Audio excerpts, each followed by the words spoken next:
Anaitwa mshauri, nabii mshauri. Mimi nabii mshauri, mimi nilimpokea pale roundabout leo hii asubuhi. Aliponiona nimevaa nguo ya Chadema akasema ninawatafuta nyinyi watu wa Chadema. Nikamuuliza kuna nini? Akasema mimi nimetumwa na Mungu, nimetoka Rufiji toka jana, mimi niko kwenye maombi, nimekuja kutoa ushuhuda kwa ajili ya kesi ya Mheshimiwa Lissu. Akasema huyu Lissu mimi simjui, lakini Lissu amewekewa kesi, lakini nimetumwa nije hapa kufanya maombi na atashinda mapingamizi aliyowekewa.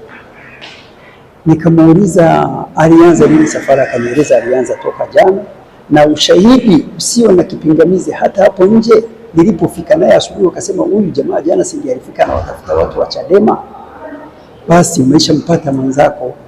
Kwa hiyo tulipofika hapa asubuhi aliomba, na tulipopanda juu kule aliomba sana, lakini nikamwambia azime simu yake kwa sababu sehemu ya mahakama hairuhusiwi. Nikamwambia tuteremke chini kuomba, akaniambia hapana, mimi naangazia kutoka juu, hapa nilipokaa ndio Mungu aliponionyesha pa kufanyia maombi yangu. Kwa hiyo akaanza kupiga sala pale, akasema mimi nimefunga, ila huyo Lissu simjui. Mimi nikamwelekeza utamuona, akasema huyu anamuona kwenye picha. Akasema hakika Mungu huyu aliyenituma, Lissu ameshinda kesi mapema leo. Kwa hiyo sasa baada ya majaji kuwa wameingia, nadhani kwa kutofahamu kwamba utaratibu wa mahakama ukoje, akasimama akawaambia majaji, niye mahakimu mmeko hapa, niye waamuzi, mimi nimetumwa na sauti ya Mungu, muachilieni huyu mtu, muachilieni huyu mtu, muachilieni huyu mtu, huyu ni mtu wa Mungu, mimi nimetumwa kuambia niye waamuzi mliokaa hapo mbele.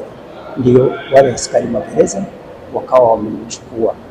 Kwa hiyo sana wakati wanamvuta alikuwa na Biblia yake hii hapa hii, na kwenye kimkoba chake mle kuna daftari na simu, ndivyo vitu alivyonavyo. Lakini yeye anasema ni watu walioteuliwa wa mwisho na Askofu Moses Kulola.